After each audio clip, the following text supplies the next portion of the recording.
Well, it's called a cyber supply chain attack. Hackers targeting vulnerable third-party vendors to gain access to the public and corporate entities they serve. As CBN national security correspondent Caitlin Burke reports, it happens much more frequently. You're only as strong as your weakest link. That's the message from security experts following the two recent attacks on the cyber supply chain. In the first, Chinese hackers targeted an email security provider, and in the other, Russian hackers infiltrated a file transfer program used by the federal government. What these organizations did, or these governments engaged in, was finding the vulnerabilities in those particular software packages. In the one case, they actually attacked a recent updated patch into the system, and that led to a vulnerability which then was exploited. The SolarWinds cyber attack back in 2020 remains the highest profile example of this kind of strategy. Hackers placed malware on signed versions of software from the IT management system supplier and then used it to gain access to 18,000 government and private organizations. Scott White, director of George Washington University's cybersecurity program, says this supply chain hack is being used not only by criminals, but also by APTs, or advanced persistent threats, like China, Russia, and North Korea.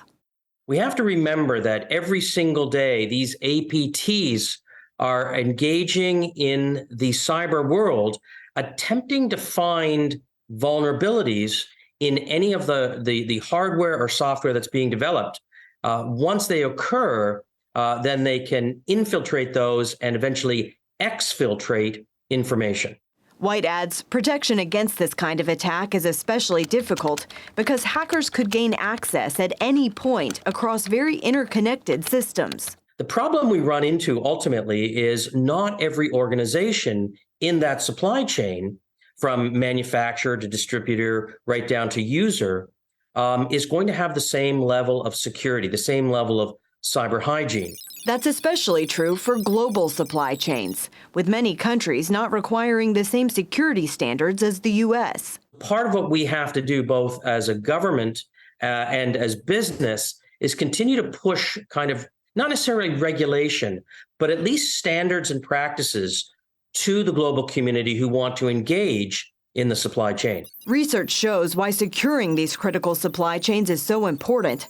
According to Gartner Inc., 45% of global organizations can expect a software supply chain attack by 2025.